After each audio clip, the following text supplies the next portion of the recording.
Thank you very much for that beautiful introduction, and I would like to say thank you very much to the BSR organization as well as Mayor Liccardo for hosting us here today. We're honored to be here, and we believe we're here for a good reason. The urgency is very clear. We believe we're facing one of the biggest challenges our world has ever seen, and when I'm saying that, I'm of course speaking of the fight against the harsh reality of climate change and extreme weather. We all know the examples. We are labeling them as the new normal, but of course, do we want to accept them as the new normal? And the answer to that would be, of course, we don't. We're the first generation facing the consequences of climate change, and we're also the last generation being able to deal with them, to change course. So that's why we're here. We need ambition at a national and at an international level. We also need cooperation, I would like to stress, both in the private sector, in the public sector, and cooperation between the private and public sectors. Not only to achieve the goals of the Paris Agreement, but also to accommodate the needs of a world with 10 billion people in 2050. Climate and environmental issues can only be solved through international collaboration. And you, as business representatives here today, are very instrumental in that transition. There is already a very impressive number of companies leading the way, as demonstrated by the attendance in this very full ballroom. I am here with 50 companies from the Netherlands, 50 Dutch companies that are working on innovative solutions, like packaging. And that brings me to my first picture, because you might wonder what Dutch potatoes have in common with packaging. And the answer, I know only since yesterday, to be very honest, is the following. We visited a company called Paperfoam. It's a Dutch company based in San Francisco, and it produces compostable packaging materials from potato pulp, from potato starch. Their ambition is to make plastic packaging history, and potato packaging the new normal. Started in the Netherlands, they successfully expanded here in California a couple of years ago and now serve major clients in the Bay Area, leading the way to a circular economy. So I would say amazing Dutch technology that is teaming up with, for example, companies like Apple and Fitbit here from the Bay Area to reduce their footprints. We're full of such innovations, and the 50 companies that are joining me here today are involved in innovations like this, and we'd love them to come into contact with you to see if we can find comparable partners like this one with companies here in the Bay Area. So it's very great to be here. We're already benefiting from each other's knowledge and ideas. The first Tesla was actually driven on Dutch roads. I mean, of course, the first Tesla in Europe was driven on Dutch roads. And you might be surprised to learn that in the month of September, the Tesla was actually the best sold car in the Netherlands. We are really aiming for zero-emission vehicles, and you guys are really helping us in achieving that gain. This is a robot, and this robot is called Daisy. It's placed in the Netherlands, in the city of Breda, and it dismantles 1.2 million iPhones a year. So this robot, Daisy, is taking apart 200 Apple iPhones an hour, taking all the material out of them and recovering not just parts, but also the materials. A very interesting example of the cooperation we have at this very moment. And I would say, let's not forget that the Beach Boys' best album was called Holland. So we have a very long-standing cooperation, I would say, because what is better than naming each other's best albums, best songs after each other? So there's a lot going on. The number of circular economy initiatives is growing. We have pilots, programs, startups, and we believe the time is there to take that to the next level. And I see two reasons for the growing awareness. First, climate talks and actions have focused on sustainable energy and, of course, on energy savings, especially since the Paris Agreement. That makes sense. Sustainable energy, of course, is a very direct way of reducing greenhouse gas emissions. But there is another aspect we tend to overlook, and that is smarter, more efficient use of raw materials. A growing body of research confirms that a smarter use of raw materials can substantially reduce industrial carbon emissions. In fact, according to recent export reports, the potential reduction is as much as 60% by 2050, 60% by 2050. That makes it the missing link in the path towards towards limiting temperature rise to 2 or even 1.5 degrees Celsius. So we need a circular economy to meet the climate goals we have. The second reason is more pragmatic. Circular economy gives us new economic opportunities. More and more companies, big and small, understand that they need to change, not only to remain competitive in a world where resource security is under pressure, but also to reap the benefits of the global transition to a more circular economy. The outlook for the European Union in this regard is quite positive. A circular economy has a potential economic benefit of 1.8 trillion euros. That's almost $2 trillion by 2030. And the circular economy can create over 1 million new jobs across the European Union by 2030. So the crucial question we have is, how do we get there? And that starts with ambition. The Netherlands has officially set the aim to work towards a fully circular economy by 2050 and to reduce the use of raw materials by 50% in 2030. So that's halving the number of raw material use in 2030. Long-term clarity, we believe, helps businesses take investment decisions and helps regional governments, federal governments, local governments to develop their policies. Which brings me, of course, to the question how we would manage that process. I would say, crucially, we don't talk about businesses, but we work and talk with them to overcome legal and financial barriers. We've drawn up action plans together with business representatives of our leading economic sectors, such as plastics, constructions, manufacturing, and others. We're going to expand our producer responsibility strategy, extending manufacturers' responsibility for waste, as well as facilitating innovation. We're also developing new standards, new design standards, based on the principle of reuse. And we're stimulating the market, for instance, through green public procurement across central and local governments. Governments are a very big buyer on the market.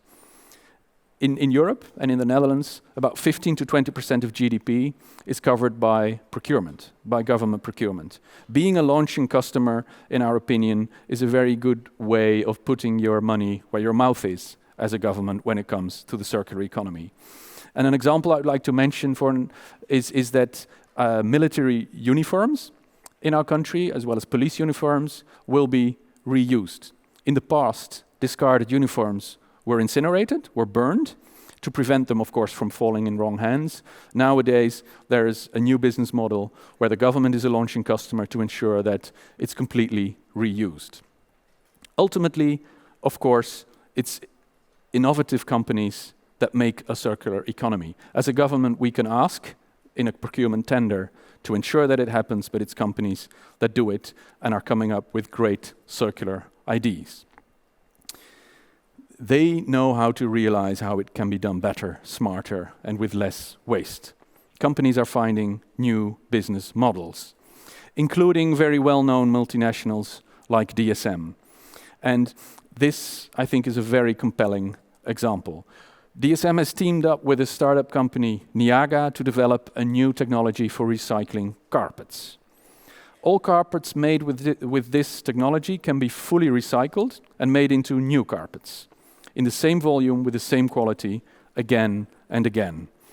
And here, we're talking about 50 billion square feet of carpet. That's about 1,700 square miles, 10 times the size of the city of San Jose. That's what we discard carpets around the world. It goes to landfill, it goes to incineration, and if we change that, we can use every single material that goes into those carpets instead of burning it or bringing it to landfill. So we believe examples like this, driven by an innovative company, are very, very important. Or take new upcoming companies like Ionica. They are developing innovative technology to infinitely recycle PET bottles, textiles, and carpets. The company has joined forces with big producers like Unilever and Indorama, and right now they're building a plant in the Netherlands where they can chemically recycle plastics. And of course, I would like to say we are a country of bicycles. You probably know that, so you won't be surprised that we now have the first bike path in the world made of recyclable plastic, and it's being built right there on the picture. We're learning by doing. Partnerships are crucial, and of course, a circular business model is a cooperative model. The key lesson for us is to find the right partners. You can only create a circular business model together. The circular economy is starting to spread its wings. We believe it's going from startup to scale up. It is possible to grow an economy with less impact on the environment, with less impact on resources, and with lower costs. That's good news for shareholders, but most of all, it's good news for next generations, for all of us. Thank you very much.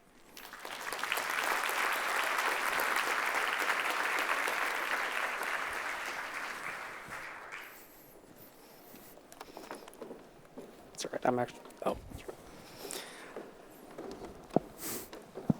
So thanks very much, Minister. I think all of us in the audience know that where we are on climate today is dramatically different from where we were even 4 years ago. Actually, I believe it is to the day that the Paris Agreement was concluded.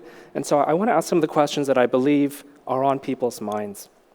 First, the Dutch are very good at multilateralism and consensus decision-making. And in the last 6 weeks alone, first, President Trump has filed for the official withdrawal of the United States from the Paris Agreement. About 6 weeks ago, during the global climate strike, 4 million students and others, including BSR employees, marched for climate action across the globe. How is this changing the debate on climate, and how is it affecting multilateral efforts to secure climate action? Well, I'm an optimist to start with. So I believe we are doing the right things and we're taking the right steps. Of course, we regret that the United States has started the proceedings to leave the Paris Agreement, but at the same time, 197 other countries are not just ratifying and implementing the Paris Agreement, but also drawing up national plans to really reduce carbon emissions. So that is happening, and also in the US, we see a lot of states, cities, and other partners that are actively working on reducing carbon emissions. So I think there is every reason to be optimistic about multilateralism and optimistic about what is happening. And I think that brings me also to your second point, that indeed we see youth strikes. We see them in the Netherlands. I see them at home with my own kids. They are concerned about their future, and I think they have the right to be concerned about their future. So I would say it's an extra reason to really pursue the agenda. But also, I think it's fair to ensure that we do this in a way that is doable and acceptable for everyone. Because social justice here is quite relevant as well. There are groups in society for which it's quite difficult to change their lifestyles, to ensure that their carbon footprint is lower. So we should do it in a way that appeals to the young, but also bring along the other generations in our society. Great. I want to note that, and I know Mayor Liccardo mentioned this too, even here in Northern California, in the past little while, there have been power outages because of the threat of wildfires. Many of us know that a third of the Netherlands lies below sea level. I myself have the impression we will need your engineering expertise more and more in the coming years to adapt to climate impacts. We have a group of companies, and many of the companies called Value Chain Risk to Resilience, which are working on, which is working to improve the resilience of their supply chains and the communities that in effect support their supply chains. What can the companies here learn from your experience on adaptation in making themselves more resilient to the impacts that are now inevitable? Well, I think there's a lot we can learn from each other. But indeed, we also have like 15 companies in our group here that are focused on climate resilience.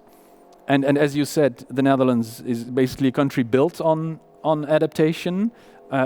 Most Americans know the story of the finger in the dike, but that is not a very future-proof way of ensuring your country or your society stays resilient. So we are investing substantial amounts in ensuring that our low-lying delta is kept safe. We took the initiative last year to set up a global commission on adaptation, and we're very proud that people like Bill Gates and the former Secretary General of the United Nations, Ban Ki-moon, as well as Kristalina Georgieva, who now heads the IMF, are leading that commission and are coming up with very practical solutions how to deal with climate change, how to adapt to the climate change we already see, even if we are even if we are lowering our carbon emissions. So I think it's a very important work we're doing there, and I think we in the Netherlands have a lot of expertise to share, and I'm sure we can also learn from your experiences here in the US. Super. That sounds like public-private partnership in the making. Absolutely. I want to look a little bit forward to a different issue, one that you've spoken about today, which is plastics and the use, and particularly single-use plastics, which have become sort of a very hot-button issue over the last 2 years or so. By 2050, projections are that we will have more plastic in the ocean by weight than fish, about 900 million tons of each. You've spoken about potato-based packaging. I've actually heard about mushroom-based packaging. But I want to ask you a bit about, not just about the products, but what kind of systemic change do you think is required to actually tackle this issue? This is a very important issue, and I would say this systematic change is twofold. We need to close the tap, and then we need to close the loop.